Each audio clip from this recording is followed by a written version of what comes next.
नमस्कार, मैं हूं संतोष पाठक और आप लोग देखना शुरू कर चुके हैं युग चरण यूट्यूब प्लेटफॉर्म। दुनिया भर में घमासान मचा हुआ है। अमेरिका अब वेनेजुएला और ईरान के बाद क्यूबा को धमकाता हुआ नजर आ रहा है और अमेरिका के राष्ट्रपति डोनाल्ड ट्रंप की हिम्मत अब इतनी ज्यादा बढ़ती हुई नजर आ रही है कि वो फ्रांस के राष्ट्रपति को भी हटाने का अब दावा कर रहे हैं, यानी पूरे के पूरे यूरोप को एक तरह से धमकाते हुए नजर आ रहे हैं।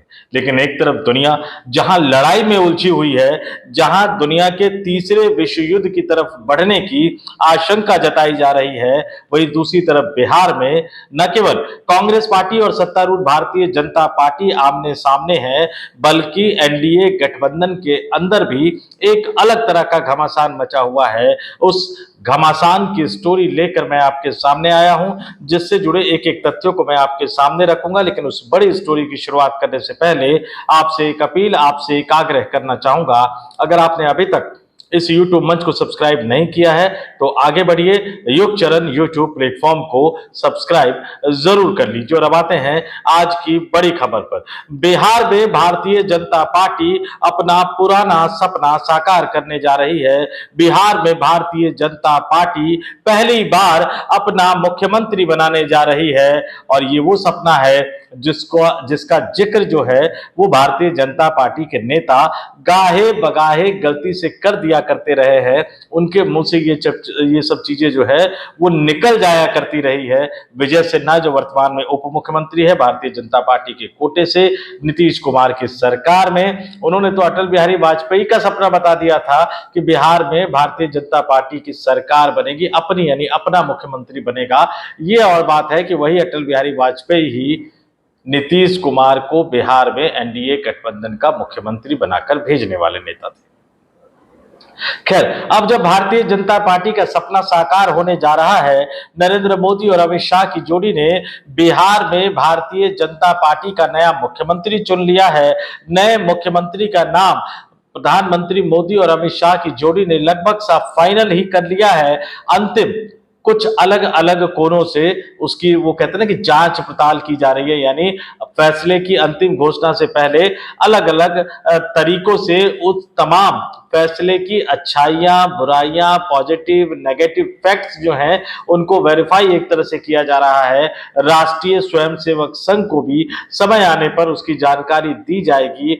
यानी भारतीय जनता पार्टी पूरी तरह से तैयार है।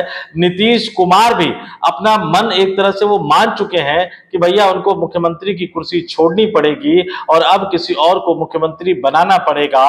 वो खुद भी इस बात को समझते हैं कि भारतीय जनता पार्टी ने इतने लंबे समय तक उनके मुख्यमंत्री पद की, मुख्यमंत्री कुर्सी की पालकी को ढोया है, तो अब उन्हें भारतीय जनता पार्टी के मुख्यमंत्री की पालकी को ढोना पड़ेगा। लेकिन जाते जाते भी नीतीश कुमार अपनी गुगली में देश के प्रधानमंत्री नरेंद्र मोदी और गृह मंत्री अमित शाह को फंसाते हुए नजर आ रहे हैं। मोदी और शाह की जोड़ी ने मुख्यमंत्री का फैसला तो कर लिया है। नीतीश कुमार भी ये बात बखूबी समझते हैं कि मोदी शाह किसको बिहार का मुख्यमंत्री बनाएंगे। लेकिन इस बीच नीतीश कुमार के इस्तीफे को लेकर भी अलग अलग तारीखें आ ही रही हैं। नीतीश कुमार यात्रा पर निकले हुए हैं, लेकिन यात्रा के दौरान ही वो ऐसी गुगलियां फेंक रहे हैं जिन गुगलियों में मोदी और शाह की जोड़ी फंसती हुई नजर आती है। और एनडीए गठबंधन आने वाले दिनों में बिहार में कौन सी शक्ल अख्तियार लेता हुआ नजर आएगा, उसको लेकर कई तरह के संशय मंडरा रहे हैं। उत्तर भारत के कई राज्यों में बादल दिखने शुरू हो गए हैं, बारिश शुरू हो गई है, तूफान भी आ रहा है बड़ा बड़ा सा। और इन तूफानों के बीच, इन बादल और बारिशों के बीच बिहार की राजनीति पर भी बादल मंडरा रहा है। और किस तरह से नीतीश कुमार की गुगली नरेंद्र मोदी और शाह को फंसा रही है, ये आपके लिए जानना बहुत दिलचस्प है। राज्यसभा के सांसद बन गए हैं, चुनाव जीत गए हैं, शपथ ग्रहण उन्होंने किया नहीं है, अब उनकी नई तारीख आ गई है इस्तीफा देने की। ये बताया जा रहा है कि भैया जो खरमास का महीना है जो कि 14 अप्रैल को खत्म हो रहा है, तो 14 अप्रैल के बाद वो इस्तीफा देंगे और फिर दिल्ली आकर राज्यसभा के सांसदी का शपथ ग्रहण करेंगे। आपको बता दूं कि जिनकी जगह पर वो चुनाव जीत कर आए हैं उनका कार्यकाल यानी राज्यसभा सांसद का कार्यकाल 9 अप्रैल 2026 को खत्म हो रहा है। तो यानी 14 अप्रैल के बाद नीतीश कुमार इस्तीफा देंगे और देश की राजनीति दिल्ली में आएंगे। अब जब बीजेपी का मुख्यमंत्री बनना है तो छोड़ देना चाहिए उनको। बीजेपी के नेता तो कुछ बोल नहीं रहे हैं। नरेंद्र मोदी और अमित शाह तो छोड़िए, बीजेपी का कोई भी नेता ये नहीं बोल रहा है कि मुख्यमंत्री कौन बनेगा। और यहां तक कि जिस व्यक्ति को ये बता दिया गया है कि भैया मुख्यमंत्री की बनने की तैयारी कर लो, वो नेता भी ये नहीं बता रहा है कि मुझे मुख्यमंत्री बनने को कहा गया है, क्योंकि भारतीय जनता पार्टी की राजनीति को सब अच्छी तरह से समझते हैं कि अगर नाम सार्वजनिक हो गया, इसका मतलब आपका नाम कट गया। और भारतीय जनता पार्टी के साथ इतने लंबे समय से राजनीति करने वाले नीतीश कुमार मोदी और शाह के लिए दुविधा की स्थिति पैदा कर रहे हैं। बिहार में मुख्यमंत्री पद के सबसे बड़े दावेदार भारतीय जनता पार्टी के अंदर कोई है तो वर्तमान उप मुख्यमंत्री सम्राट चौधरी है। राष्ट्रीय जनता दल से भारतीय जनता पार्टी में आए हैं, जातीय समीकरण भी फिट बैठता है। और सबसे बड़ी बात है कि वो लालू यादव के परिवार की नस नस जानते हैं और लालू यादव और तेजस्वी यादव को उन्हीं के स्टाइल में वो जवाब भी देते हुए नजर आते हैं। एग्रेसिव पॉलिटिक्स वो करते हैं और आरोपों पर तीखा पलटवार वो करते हैं, जवाब देते हैं। तो ये जो स्टाइल ऑफ राजनीति पॉलिटिक्स है सम्राट चौधरी की, ये कम से कम अमित शाह और नरेंद्र मोदी को सूट करता है। और इसलिए तमाम लोग ये कहते हैं कि भैया बिहार में मुख्यमंत्री बनने की रेस में सम्राट चौधरी आगे है। लेकिन वो खुद दुबके हुए हैं, वो जानते हैं भैया नाम चल गया तो कट गया।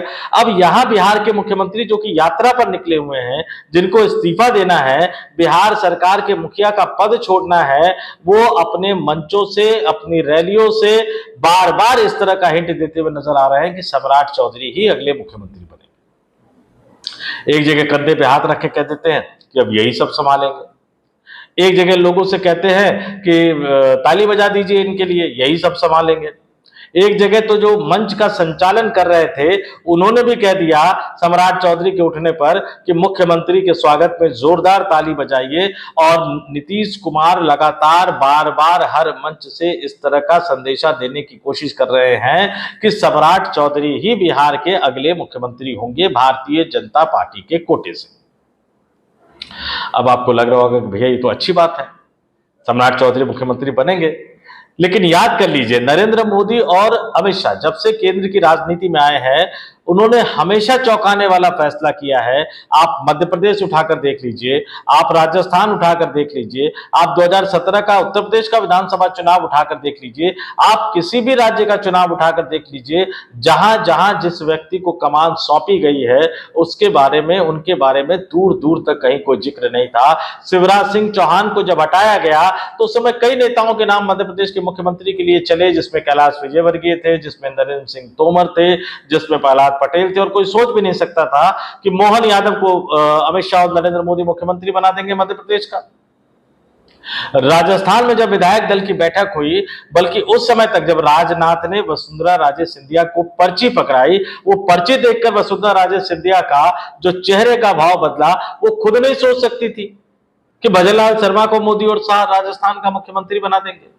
2017 के उत्तर प्रदेश के विधानसभा चुनाव में जब 13-14 वर्षों का वनवास खत्म हुआ था, केशव प्रसाद मौर्य, मनोज सिन्हा, सुरेश खन्ना, न जाने कितने नाम उत्तर प्रदेश के मुख्यमंत्री के लिए हवा में तैर रहे थे, लेकिन जिनका नाम नहीं चल रहा था वो योगी आदित्यनाथ मुख्यमंत्री बन गए।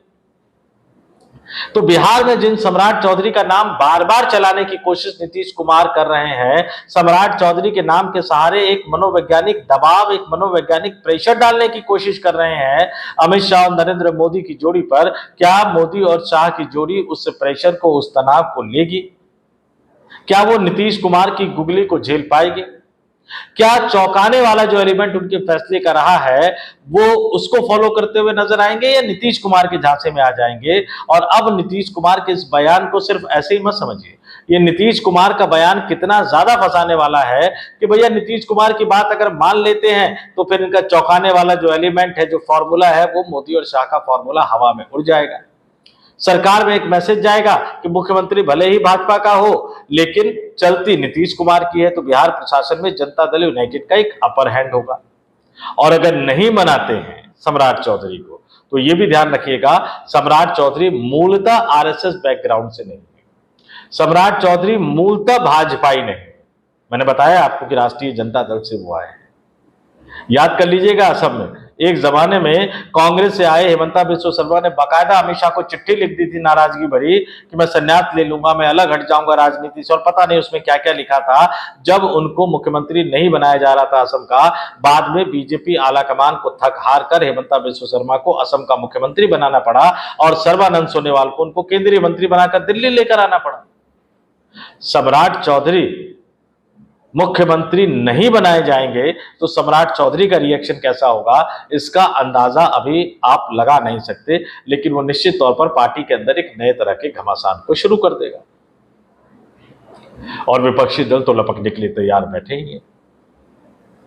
इसलिए नीतीश कुमार इस्तीफा कब देंगे ये तो अपने आप में बड़ी खबर है। अब 14 अप्रैल को देंगे या उसके बाद देंगे, या नीतीश कुमार इस्तीफा नहीं देंगे, उससे भी बड़ी बात, उससे भी बड़ी खबर तो ये है कि भाजपा का मुख्यमंत्री भी नीतीश कुमार तय करके मोदी और शाह को फंसा रहे हैं। और सूत्रों के हवाले से तो यहां तक बताया जा रहा है कि नीतीश कुमार भले ही मजबूरी में इस्तीफा देने के लिए तैयार हो गए हो, लेकिन अभी तक वो कोई ऐसा संकेत नहीं दे रहे हैं कि इस्तीफा कब देंगे। और जनता दल यूनाइटेड की तरफ से भारतीय जनता पार्टी पर लगातार प्रेशर बनाया जा रहा है कि वो निशांत कुमार को मुख्यमंत्री बनाए, यानी नीतीश कुमार के बेटे निशांत कुमार को मुख्यमंत्री बनाए, या नीतीश कुमार को फिलहाल मुख्यमंत्री रहने दे। और अगर बाद में मान लीजिए भाजपा का मुख्यमंत्री बनेगा भी, तो इकलौता डिप्टी सीएम जो है वो निशांत कुमार बने और उनके पास गृह मंत्रालय हो, जैसा कि आज की तारीख में सम्राट चौधरी के पास है, जो भारतीय जनता पार्टी के कोटे से उप मुख्यमंत्री है नीतीश सरकार में, और गृह मंत्रालय भी उन्हीं के पास है।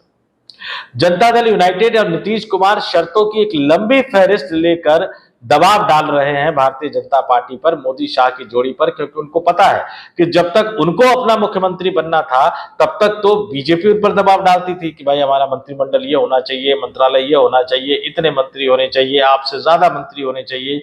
लेकिन अब वो इस बात को समझ गए हैं कि भारतीय जनता पार्टी हर कीमत पर अपना मुख्यमंत्री बनाने की चाहत रखती है और इसके लिए वो कोई भी कुर्बानी देने को तैयार है। तो नीतीश कुमार अब मोल भाव कर रहे हैं, लगातार अपनी शर्तें रख रहे हैं।